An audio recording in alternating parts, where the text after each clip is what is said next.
Hello friends, ఈరోజు మనం discuss చేసే topic purpose of a trader in Indian stock market. And Indian stock market కాదు, forex market అయినా, crypto market అయినా ఓ type of purpose మీద run అవుతుంది ప్రతి ట్రేడర్ ఎందుకు ఉంటాడని. సో మన ఇండియన్ స్టాక్ మార్కెట్లో ఈ ఇండెక్స్ కానీ, స్టాక్స్ కానీ, ఈ ఉన్న కంపెనీస్, మ్యూచువల్ ఫండ్స్ కానీ, మిగతా ఏ ఇన్వెస్ట్మెంట్ సెగ్మెంట్స్ అయినా అసలు పర్పస్ ఏంటి, ఈ ఇన్వెస్టర్స్ అండ్ ట్రేడర్స్కి అండ్ వాళ్ళ ఇంపార్టెన్స్ ఎంత ఉంది మార్కెట్లో అని ఈరోజు చెప్పుకుందాం. అండ్ ఫస్ట్ ఆఫ్ ఆల్ ఈ పర్పస్ డిస్కషన్లో మనం లేకుంటే అసలు ఈ మార్కెట్ అనేది ఫంక్షనింగ్ కూడా కాదు. ఎందుకంటే ఇనిషియల్గా మార్కెట్లోకి కంపెనీస్ వస్తాయి కదా, ఐపీఓ నుంచే స్టార్ట్ అవుతుంది. ఎగ్జాక్ట్లీ ఐపీఓ వాళ్ళు డిజిటల్ షేర్స్ని ఇక్కడ ఇంప్లిమెంట్ చేస్తే, డిజిటల్ షేర్స్ని ఇక్కడ వీళ్ళు డిజిటల్గా అప్లై చేసినప్పుడు మనం అప్లై చేసుకుంటాం. ప్రీమియం ఎంత ఉంటే అంత ఆ కంపెనీస్కి మనం కట్టి ఆ ఉన్న డిజిటల్ షేర్స్ని మనం కొనుక్కుంటాం. ఎందుకంటే ఆ కంపెనీ బిజినెస్ బాగా రన్ అవుతుంది అని అండ్ ఫ్యూచర్లో మంచి స్కోప్ ఉంది. అందరిగా ఏం జరుగుతుందంటే ఆ కంపెనీస్ అసలు వాళ్ళ బిజినెస్ ఎక్స్పాన్షన్ కోసం వాడిన మనీయే మన మనీ. సో ఇన్వెస్టర్స్ ఎవరైతే ఐపీఓస్కి, ట్రేడర్స్ ఆర్ ఇన్వెస్టర్స్ ఎవరైనా ఐపీఓస్కి అప్లై చేసిన తర్వాత అసలు జరిగే స్టోరీ ఏంటంటే, ఈ కంపెనీస్ ఉన్నాయి కదా, ఏ కంపెనీస్ అయినా అని స్టాక్ మార్కెట్ లిస్టింగ్ అయ్యే కంపెనీస్ ప్రతి కంపెనీ రీటైలర్స్ దగ్గర నుంచి ఆర్ ఇన్స్టిట్యూట్స్ దగ్గర నుంచి మనీ తీసుకుంటాయి. సో ఆ మనీ వాళ్ళ యూస్ అయ్యేది ఎందుకంటే బిజినెస్ ఎక్స్పాన్షన్ కోసం. సో ఇన్వెస్టర్స్ అనే వాళ్ళు లేకుంటే అసలు బిజినెస్ కూడా ఎక్స్పాండ్ చేయనీకి రాదు. అండ్ ఎక్కడి మార్కెట్స్, ఎక్కడి కంపెనీస్ అక్కడనే ఉంటాయి కన్సిస్టెంట్గా. అండ్ వాళ్ళ బిజినెస్ కూడా ఎక్స్పాండ్ చేసుకోలేక అండ్ ఎక్కువ ఎంప్లాయీస్ని హైర్ చేసుకోలేక ఇన్ కంపెనీస్ అనేవి అలానే ఉంటాయి. సో మార్కెట్ అనేది క్రూషియల్ రోల్ ప్లే చేస్తుంది ఇండియన్ స్టాక్ మార్కెట్. ప్రతి ఒక్క కంపెనీస్, ప్రతి ఒక్క ఇన్వెస్టర్స్ అండ్ ట్రేడర్స్ ఎవరైతే ఇందులో ట్రేడ్ ఆర్ ఇన్వెస్ట్మెంట్ చేస్తూ ఉంటారో, సో మన ట్రేడర్స్ ఆర్ ఇన్వెస్టర్స్ లేకుంటే, రీటైలర్స్ అయినా, ఇన్స్టిట్యూట్స్ అయినా, ఈ టైప్ ఆఫ్ పర్సన్స్ అనే వాళ్ళు లేకుంటే అసలు మార్కెట్ అనేది ఫంక్షనింగ్ కాదు. అసలు కంపెనీస్ కూడా ఫంక్షనింగ్ కావు, వాళ్ళ కంపెనీస్ గ్రో చేసుకోవడానికి కూడా అవ్వదు. అండ్ టెక్నాలజీ కూడా ఇంప్రూవ్ కావు. టెక్నాలజీస్ ఇంప్రూవ్ కావాలన్నా ఈ మార్కెట్లో ఈ ఇన్వెస్ట్మెంట్ అనే ఒక సెగ్మెంట్ని తీసుకొచ్చారు కంపెనీస్ మీద. సో నెక్స్ట్ కంపెనీస్ ఏం జరుగుతాయంటే, మళ్ళీ వాళ్ళు తీసుకొచ్చిన ఫస్ట్ కంపెనీ ఐపీఓ తీసుకొచ్చిన తర్వాత సో వాళ్ళ కంపెనీ ఎక్స్పాన్షన్ కోసం ఇంకా మళ్ళీ ఇంకో స్టాక్ తీసుకొస్తూ ఉంటారు లిస్టింగ్ కోసం. సో అక్కడ లిస్ట్ అయ్యేది ఏ కంపెనీ అంటే మళ్ళీ వాళ్ళ same company. Example Bajaj financial services అని ఉంది. సో నెక్స్ట్ వాళ్ళు తీసుకొచ్చే కంపెనీ నేమ్ ఎంట్రీ, వాళ్ళు ఎక్స్పాండ్ చేసుకునే వేరే సెగ్మెంట్లో బజాజ్ హౌసింగ్ అని చెప్పేసి ఇంకో స్టాక్ని లిస్టింగ్ చేయడానికి డిజిటల్ షేర్స్ని మళ్ళీ మార్కెట్లో పెడతారు. మనం ఐపీఓ అప్లికేషన్ టైంలో మళ్ళీ అప్లై చేస్తూ ఉంటాం వాటిని. సో అలా అప్లై చేసినప్పుడు మళ్ళీ మనం వాళ్ళకి మనీ ఇస్తూ ఉంటాం. ఆ మనీ వాళ్ళ బిజినెస్ కోసం, ఎక్స్పాన్షన్ కోసం వాళ్ళకి హెల్ప్ఫుల్ అవుతుంది. సో ఇలా వాళ్ళ కంపెనీస్ ఎక్స్పాన్షన్ చేసుకోనికి, వాళ్ళ కంపెనీకి ఉన్న డెప్ట్స్ కానీ, కంపెనీస్కి ఉన్న టెక్నాలజీ కానీ ఇంప్రూవ్మెంట్ చేసుకోవడానికి అండ్ ఎంప్లాయ్మెంట్ని ఇంకా పెంచుకోవడానికి, technology and employment and overall business growth కోసమే మళ్ళీ వాళ్ళు స్టాక్ అనేది కొత్తగా లిస్టింగ్ చేస్తూ ఉంటారు అండ్ గ్రో చేస్తూ ఉంటారు డిఫరెంట్ సెగ్మెంట్స్లో.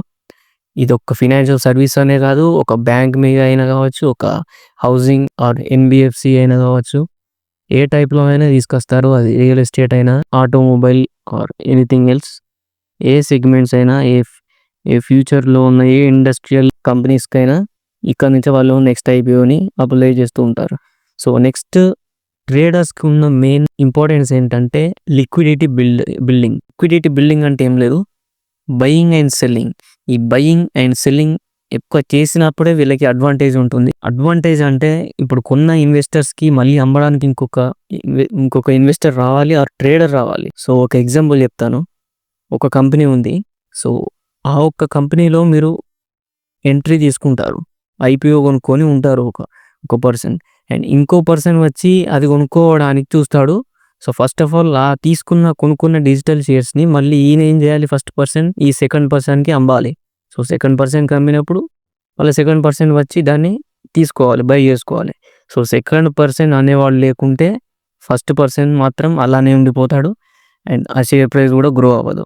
సో మెయిన్ ఈ లిక్విడిటీ ఉండడానికి కారణమే ఈ ట్రేడర్స్ అండ్ ఇన్వెస్టర్స్. ట్రేడర్స్ అంటే మెయిన్ పార్ట్ ఏంటంటే ట్రేడర్స్ ఇంకా ప్రతిరోజు ట్రేడ్ చేస్తూనే ఉంటారు. ఇన్వెస్టర్స్ అనేవాళ్ళు జస్ట్ అలా షేర్స్ని కొనుక్కొని అలా వదిలిపెడతారు. వాళ్ళు లాంగ్ టర్మ్కి అయినా ఆర్ షార్ట్ టర్మ్లో అయినా వాళ్ళు ఎక్సిట్ అయిపోతారు. కానీ ఈ లిక్విడిటీ మెయిన్ రావడానికి కారణం day traders, swing traders and investors కూడా ఒక పార్ట్. ఇది మెయిన్ పార్ట్ ఇన్వెస్టర్సే, కానీ mostly liquidity exactly pin to pin 0.05 point నుంచి ఇంకో 0.05 పాయింట్లో ఎంట్రీ ఆర్ ఎక్సిట్ అవ్వడానికి మెయిన్ పర్పస్ ఇది. అండ్ ఈ లిక్విడిటీ లేకుంటే కంపెనీస్ కూడా అక్కడనే ఆగిపోతాయి అండ్ మళ్ళీ ఐపీఓ అప్లై చేసుకోవడానికి కూడా ఎవ్వరు ఉండరు అండ్ మార్కెట్ అలానే ఉండిపోతుంది స్టెబిలైజ్గా అండ్ కంటిన్యూ అవుతూనే ఉంటుంది, ఏ గ్రోత్ లేకుండా, ఏ బిజినెస్ గ్రోత్ లేకుండా. సో ఇది ఒక మేజర్ పార్ట్ ఏంటంటే లిక్విడిటీ అంటే జనరల్గా వాళ్ళు కొనడాలు అండ్ అమ్మడాలు ఈ రెండు జరుగుతూ ఉంటాయి కాబట్టి అదొక major part trading are investing జర్నీలో స్టాక్ మార్కెట్లో. అండ్ మార్కెట్స్ యాక్టివ్గా ఉండడం కారణమే మనం ట్రేడర్స్ అనేవాళ్ళు అండ్ ఇన్వెస్టర్స్ కూడా. ట్రేడర్స్ అండ్ ఇన్వెస్టర్స్ ఈ మార్కెట్ యాక్టివ్గా పార్టిసిపేట్ చేస్తేనే కంపెనీస్ అనేవి వాళ్ళ షేర్ ప్రైజెస్ అనేవి పెరుగుతాయి, లేకుంటే తగ్గిపోతాయి. ఇప్పుడు షేర్ ప్రైస్ అనేది తగ్గిపోతే నెక్స్ట్ వాళ్ళు కొత్తగా తీసుకొచ్చే లిస్టింగ్ చేసే కొత్త స్టాక్ కానీ వేరే ఏదైనా తీసుకొచ్చినప్పుడు మ్యూచువల్ ఫండ్ సెగ్మెంట్ కానీ, సో ఏ కంపెనీ ఏ సెగ్మెంట్లో తీసుకొచ్చినా కానీ అక్కడ కొంచెం వాళ్ళకి గ్రోత్ అనేది ఉండదు. సో ప్రీవియస్ గ్రోత్ ఎక్కడ కనబడుతుంది అంటే ప్రీవియస్ తీసుకొచ్చిన స్టాక్లో. సో ఆ స్టాక్ అనేది కరెక్ట్ లేకుంటే వీళ్ళు మళ్ళీ యాక్టివ్గా ఎలా పార్టిసిపేట్ చేస్తారు, మళ్ళీ బిజినెస్ గ్రోత్ కోసం మళ్ళీ ఫండర్స్ ఎక్కడ దొరుకుతారు. సో మార్కెట్లో ఫండర్స్ దొరకాలంటే మనమే రీటైలర్స్ అండ్ ఇన్స్టిట్యూట్ వీళ్ళందరూ పార్టిసిపేట్ చేస్తేనే వాళ్ళకి మనీ వస్తాయి. సో అదొక మేజర్ పార్ట్ ఏంటంటే మార్కెట్స్ యాక్టివ్ ఉండడానికి మెయిన్ కారణం ఇన్వెస్టర్స్ అండ్ ట్రేడర్స్. వీళ్ళు టైంకి ఇక్కడ ట్రేడ్ చేయడం కానీ, ఆ ఫేర్ ప్రైజ్ని కనుక్కొని ఫేర్ ప్రైజ్ని స్టెబిలైజ్గా ఉంచడం, దాన్ని అవుట్ పర్ఫామ్ కాకుండా అండర్ పర్ఫామ్ కాకుండా స్టెబిలైజ్గా ఉంచడానికి మెయిన్ కారణం ట్రేడర్స్ అండ్ ఇన్వెస్టర్స్ యాక్టివ్గా పార్టిసిపేట్ చేయడానికి, మార్కెట్ని మంచి స్టెబిలైజ్గా ఉంచడానికి. Reacting to news based on companies అయినా వాటి earnings and demand and supply. So కంపెనీస్కి మెయిన్ థింగ్ ఏంటంటే వాళ్ళ earnings. So overall business earnings కానీ, ఆ బిజినెస్లో వచ్చిన ప్రాఫిట్స్, టర్న్ ఓవర్స్ ఇవన్నీ క్యాల్కులేట్ చేసి వాళ్ళు ఇదంతా చూసే ఒక type of fundamental analysis, technical అనాలిసిస్తో కూడా కొంతమంది ఇన్వెస్ట్ చేస్తూ ఉంటారు అండ్ ట్రేడింగ్ కూడా చేస్తాం కదా. సో జనరల్ నార్మల్ డే జరిగే థింగ్ అది. And based on news, so mostly ఈ న్యూస్కి రియాక్ట్ అయ్యి ఎక్కువ మంది సెల్ చేస్తూ ఉంటారు షేర్స్ని. అండ్ టైంకి క్రాష్ అవ్వడం కానీ, టైంకి అది ఇంప్రూవ్ అవ్వడం, రైజ్ అవ్వడం కానీ. సో మెయిన్ థింగ్ ఏంటంటే ఈ ఎర్నింగ్స్ అన్నమాట. So earnings and demand and supply is nothing but ఈ బయింగ్ అండ్ సెల్లింగ్ టైంకి. సో ఆ బయర్స్ అండ్ సెల్లర్స్ లేకుంటే కూడా మార్కెట్కి కొంచెం డిఫికల్టీ థింగ్ ఇది. సో టైంకి రియాక్షన్ అనేది ఇన్స్టిట్యూట్స్ నుంచి కూడా ఉండొచ్చు, రీటైలర్స్ పార్టిసిపేషన్ కూడా ఒక 10% ఉంటుంది. So mostly institute market movers కాబట్టి, సో ఈ ట్రేడర్స్ పార్టిసిపేషన్ కూడా అందులో ఒక పర్పస్ టైప్ అన్నమాట. అండ్ నెక్స్ట్ కంపెనీస్ అసలు ఫండెడ్ కావు మనం లేకుంటే. కంపెనీస్ ఫండెడ్ కావడానికి కారణమే investors and traders. And companies ఇంతకుముందు చెప్పిన ఎగ్జాంపుల్ ఇది, ఐపీఓస్కి వాళ్ళు అప్లై చేయడానికి వస్తారు అండ్ వాళ్ళకున్న డిజిటల్ షేర్స్ని మనం బై చేస్తూ ఉంటాం. సో మన దగ్గర ఉన్న మనీ వాళ్ళకి ఇస్తున్నాం. ఇన్స్టిట్యూట్స్ అయినా ఎవరైనా అని, రీటైలర్స్ అయినా అని ఇన్వెస్ట్ చేయడానికి ముందడికి వస్తేనే వాళ్ళకి ఫండింగ్ అనేది దొరుకుతుంది. ఒకవేళ ఫండింగ్ అనేది లేకుంటే వాళ్ళ కంపెనీస్కి ఫండింగ్స్ రావు, బిజినెస్ గ్రోత్ కాదు, కంపెనీస్ డెవలప్ కావు టెక్నాలజీ పరంగా. అండ్ ఇన్వెస్టర్స్ కూడా ఒక టైప్ ఆఫ్ ఫీలింగ్ ఉంటుంది, ఇందులో ఇన్వెస్టర్స్ ఎక్కువ లేరు అండ్ లిస్టింగ్ అయ్యే ప్రైస్ కానీ, ఈ గ్రోత్ అనేది కరెక్ట్ లేదు ఈ కంపెనీ. సో ఇదంతా అనలైజ్ చేసేదే వాళ్ళ కంపెనీకి ఉన్న ప్రీవియస్ గ్రోత్ని బట్టి, ప్రీవియస్ షేర్ ప్రైజ్ని బట్టి కూడా వాళ్ళు నెక్స్ట్ ఐపీఓకి and investors or traders or investors ఎవరైనా అని రెడీ అవుతారు నెక్స్ట్ వాళ్ళ ఐపీఓ మళ్ళీ లిస్టింగ్ చేద్దామని వచ్చినా కానీ. సో ఇది ఒక మేజర్ పార్ట్ అనేది ఇక్కడ ఉంది. ఎప్పుడైతే ఇన్వెస్టర్స్ రెడీ ఉంటారో అప్పుడే ఫండింగ్ అవుతుంది ఈ కంపెనీస్కి. వాళ్ళ బిజినెస్, టెక్నాలజీ అండ్ ఏదైనా అని వాళ్ళ ఎంప్లాయీస్ని గ్రోత్ చేసుకోవడానికి, వాళ్ళు పెట్టే బిజినెస్ ఏ ప్లేస్లో పెడతారనేది కూడా ఈ ఫండింగ్ మీదనే డిపెండ్ అయి ఉంటుంది. ఇన్వెస్టర్స్ ఐపీఓస్కి అప్లై చేసినప్పుడే వాళ్ళకి ఫండింగ్ జరుగుతుంది అండ్ ఆ ఫండింగ్ అమౌంట్‌తోనే వాళ్ళు చేసే బిజినెస్ అనేది డెబ్ట్స్ తీర్చుకోవడం గానీ, వాళ్ళకున్న business growth or technology growth or మొత్తం ఇప్పుడున్న ఏఐకి వాటి మీద కూడా ఇన్వెస్ట్ చేసే ఒక ఆపర్చునిటీ ఉంటుంది వీళ్ళకి. పర్పస్ అనేది మన ఇన్వెస్టర్స్ అండ్ ట్రేడర్స్‌కి ఉంది. And next every investor needs trader.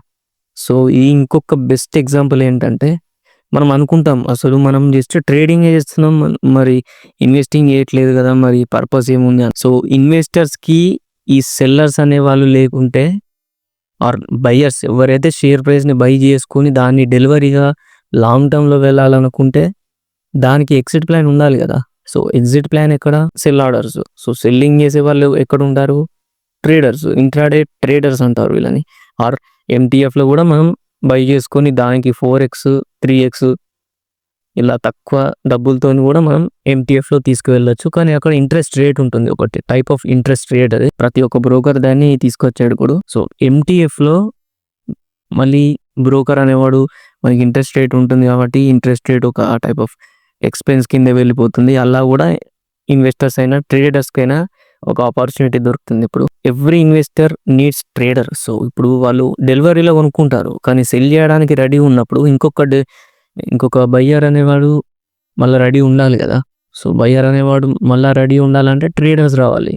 So traders వచ్చినప్పుడే ఈరోజు వాళ్ళు సెల్ చేసుకోవడానికి ప్లాన్ చేసినప్పుడు మళ్ళీ వీళ్ళు బై చేసుకోవచ్చు. ఆర్ కొత్త ఇన్వెస్టర్స్ మళ్ళీ డెలివరీలో తీసుకోవాలనుకున్నప్పుడు కూడా ఫస్ట్ పర్సన్ ఇన్వెస్టర్ అయితే సెకండ్ పర్సన్ మళ్ళీ ట్రేడర్ అవ్వచ్చు. ఇంట్రాడే ట్రేడర్ ఈ రోజే సెల్ చేసి ఈ రోజే బై చేసేవాడు అవ్వచ్చు, లేకుంటే కొత్త ఇన్వెస్టర్ కూడా అవ్వచ్చు బై చేసుకోవడానికి వచ్చినవాడు. అండ్ ఫస్ట్ పర్సన్ యాస్టీస్ సెల్ ఆర్డర్ పెట్టుకుంటాడు కాబట్టి. సో అలా ప్రతి ఇన్వెస్టర్కి ట్రేడర్ అనేవాడు చాలా ఇంపార్టెంట్. మనం ట్రేడ్ చేసేది జస్ట్ ఒక type of buy sell orders పెట్టి ఆడ బిడ్ ఆస్క్ అండ్ బిడ్. ఈ ట్రేడర్స్ అనే వాళ్ళ పర్పస్ అనేది చాలా ఇంపార్టెంట్. ఎందుకంటే ట్రేడర్ ఉన్నప్పుడే వాళ్ళకి అక్కడ సెల్ అండ్ బై ఆర్డర్స్ అనేది ప్రతి ఒక్క పిన్ టు పిన్ 0.05 మీద కూడా ట్రేడ్ అయ్యే ఛాన్స్ దొరుకుతుంది ఇన్వెస్టర్స్కి, ఎక్సిట్ అవ్వడానికి ఆర్ బై చేయడానికైనా. ట్రేడర్స్ అనేవాళ్ళు ఇక్కడ కూడా చాలా ఇంపార్టెంట్. మనం ఇంట్రాడే చేస్తాం కానీ మనకు తెలియకుండానే ఇక్కడ ప్రైస్ అనేది ఇంక్రీజ్ అవ్వడం డిక్రీజ్ అవ్వడం కూడా మన చేతుల్లోనే ఉంది. ట్రేడర్స్ అండ్ ఇన్వెస్టర్స్ పార్టిసిపేషన్ ఉంది. ట్రేడర్ది మెయిన్లీ, ఇన్వెస్టర్ది ఆల్రెడీ ఒక పార్టిసిపేషన్ ఉంది. కానీ టైంకి ఎక్సిట్ అయ్యే ప్లాన్స్ కానీ ఎక్సిట్ అయ్యే ప్రైజింగ్ కానీ అది డిసైడ్ చేసేది ఇన్స్టిట్యూట్స్ ఆర్ మన రీటైలర్స్. సో అదొక మెయిన్ పర్పస్. అండ్ ఇన్వెస్టర్స్ ఒక వెల్త్ని బిల్డ్ చేయడం, ట్రేడర్స్ అనేవాళ్ళు ఒక సిస్టమ్ని రన్నింగ్ చేయడం, ఒక యాక్టివ్గా రన్నింగ్ చేయడం. ఇప్పుడు ఇన్వెస్టర్స్ ఉంటారు, వాళ్ళ కంపెనీని కొనుక్కొని ఉంటారు. సో వాళ్ళ వెల్త్ని ఫార్వర్డ్ చేసుకుంటూ వెళ్తారు లాంగ్ టర్మ్కి. ఇన్వెస్టర్స్ వాళ్ళకున్న షేర్ ప్రైస్ కానీ కంపెనీకి ఉన్న స్టాక్ ఎక్కడైతే లిస్టింగ్ జరిగిందో అక్కడ నుంచి వాళ్ళు లాంగ్ టర్మ్లో తీసుకెళ్ళచ్చు. ఆర్ ఎప్పుడైనా బై చేసుకోవచ్చు, ఎప్పుడైనా సేల్ చేసుకోవచ్చు. కానీ అదంతా యాక్టివ్ పార్టిసిపేషన్ ఉండాలంటే ట్రేడర్స్ అనేవాళ్ళు ఇంకా ఇంపార్టెంట్. ఆ సిస్టమ్స్ని యాక్టివ్గా రన్నింగ్లో ఉంచడానికి కారణమే మన ట్రేడర్స్. సో ఇక్కడ ట్రేడర్స్కి ఉన్న మెయిన్ పర్పస్ కూడా ఇది ఒక టైప్ ఆఫ్ థింగ్, ఇది ఇంపార్టెంట్ థింగ్. ఎప్పుడైనా యాక్టివ్గా సిస్టమ్స్ని మెయింటైన్ కావడానికి ప్రతి ఒక్క ఫేర్ ప్రైస్, ప్రతి ఒక్క లిక్విడిటీ ఇంపార్టెన్స్ ఇచ్చేదే ట్రేడర్స్. సో ట్రేడర్స్ అనే వాళ్ళు కూడా ఒక లెవెల్ ఉంది ట్రేడర్స్కి. ఇందులో we are the part of financial ecosystems. So financial ecosystems అనే వర్డ్ అనేది టోటల్ ఓవరాల్ గ్లోబల్గా కూడా ఇంపాక్ట్ అవుతుంది. ఇక్కడ ఫినాన్షియల్గా ఒక ఎకో సిస్టమ్ని మనమే రెడీ చేస్తున్నాం ట్రేడర్స్ అనేవాళ్ళు అండ్ ఇన్వెస్టర్స్ కూడా.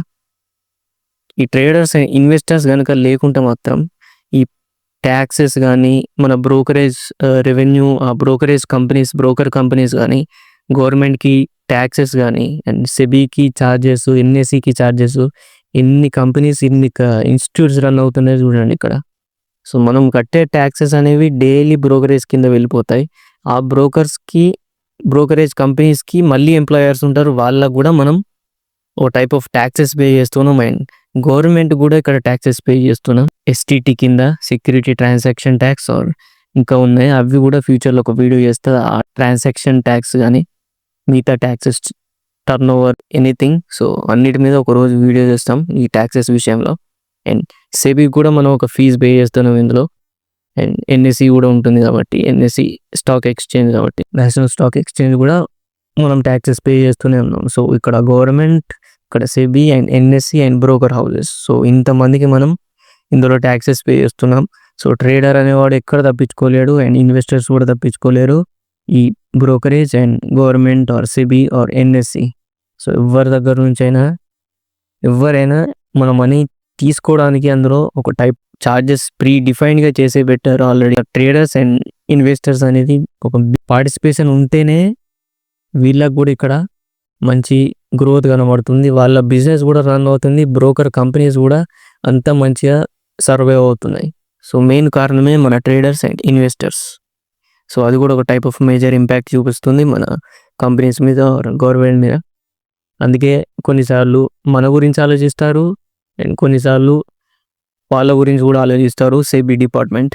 సో కొన్నిసార్లు మన లాట్ సైజ్ పెంచడం, కొన్నిసార్లు లాట్ సైజ్ తగ్గించడం, లిక్విడిటీ పెంచడం మార్కెట్లో, ఇదంతా జరిగేదే ఆ ఒక్క లాట్ సైజ్ విషయంలో.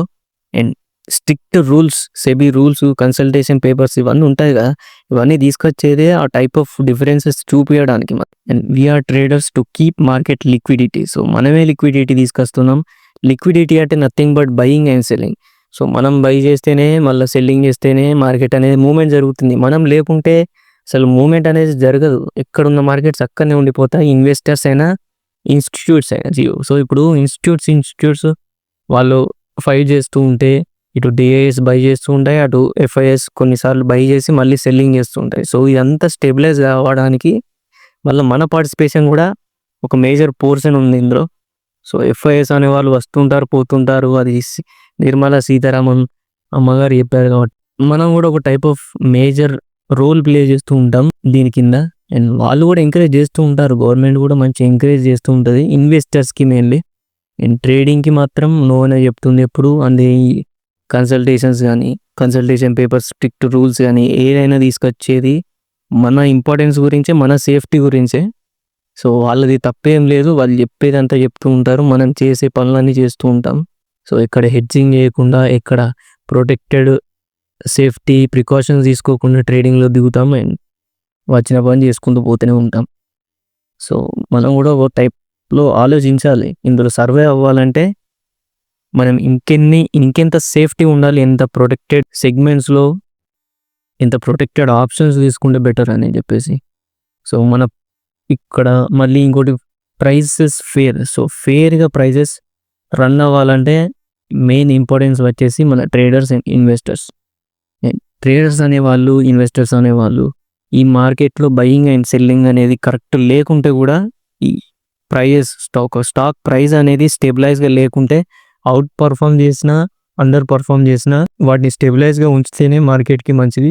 లేకుంటే ఇలానే ఇంజెక్షన్స్ కానీ, డిఫరెంట్ టైప్ ఆఫ్ మూమెంట్స్ కానీ, సడన్ స్పైక్స్ కానీ, క్రాషెస్ కానీ ఇవన్నీ రావడానికి కారణమే ఈ ఫేర్ ప్రైజింగ్ కరెక్ట్ లేకపోవడం, ఆర్ అవుట్ పర్ఫామ్ చేయడం, ఆర్ అండర్ పర్ఫామ్గా ఉండడం మార్కెట్లో. సో అది స్టేబిలైజ్గా ఉంచాలంటే మనం ఉండాలి ఖచ్చితంగా, ట్రేడర్స్ అండ్ ఇన్వెస్టర్స్ ఉండాలి. లేకుంటే అక్కడ కూడా ఒక బ్యాడ్ డిసడ్వాంటేజ్ ఉంటుంది మార్కెట్లో. కంపెనీస్కి ఎంకరేజ్ చేయడానికి ఫస్ట్ కారణం ఇన్వెస్టర్స్ అండ్ ట్రేడర్స్. సో మనం ఎంకరేజ్ చేస్తేనే కంపెనీస్ కూడా కొత్త ఐపీఓస్ తీసుకొచ్చి వాళ్ళ కంపెనీస్ని బయట గ్రో చేసుకోవడానికి, ఎంప్లాయ్మెంట్ పెంచుకోవడానికి, ప్లేసెస్ని ఇంకా ఇంప్రూవ్మెంట్ చేసుకోవడానికి టెక్నాలజీ పరంగా ఆర్ ఏఐ పరంగా. సో వాళ్ళని ఎంకరేజ్ చేసేదే ఈ traders and investors. So retailers and institutions లేకుంటే ఇక్కడ కూడా వాళ్ళకి ఫాల్ట్ ఉంటుంది. అండ్ ఫినాన్షియల్ సిస్టమ్ లైవ్లో లేకుంటే సో ఎక్కడి మార్కెట్స్ అక్కడనే ఉండిపోతాయి, ఎలాంటి గ్రోత్ ఉండదు. ఇండియన్ టెక్నాలజీ పరంగా అయినా, ఇండియన్ ఫినాన్షియల్ ఎకోసిస్టంలో అయినా. సో అందుకే ఫినాన్షియల్గా మన స్టాక్ మార్కెట్ అనేది ఎంత యాక్టివ్లో ఉంటే అంత మంచిది మన ఇండియన్ మార్కెట్స్కి అండ్ ఇండియన్ ఇండస్ట్రీస్కి అయినా, ఇండియన్ కంపెనీస్కి అయినా. అండ్ ఈ వీడియో కనుక మీకు నచ్చినట్టయితే ఒక లైక్, షేర్ అండ్ సబ్స్క్రైబ్ చేయండి నా ఛానల్ని, ఆప్షన్ ఎడ్జ్ తెలుగు. నేను మళ్ళీ నెక్స్ట్ వీడియోలో కలుద్దాం. అండ్ రేపటి మార్కెట్ అనాలిసిస్ ఏంటంటే రేపు గ్యాప్ అప్ అయ్యే ఛాన్స్ ఉంది, కానీ చెప్పలేం మళ్ళీ రేపు మార్నింగ్ ఎలా ఓపెనింగ్ జరుగుతుందో. అకార్డింగ్ టు గిఫ్ట్ నిఫ్టీ ఒక టైప్ ఆఫ్ పాయింట్స్ కనబడుతున్నాయి అక్కడ. అండ్ రేపటి మార్కెట్లో చూద్దాం. మళ్ళీ resistance and support levels and time leaning charts కూడా అప్లోడ్ చేస్తూ ఉంటా.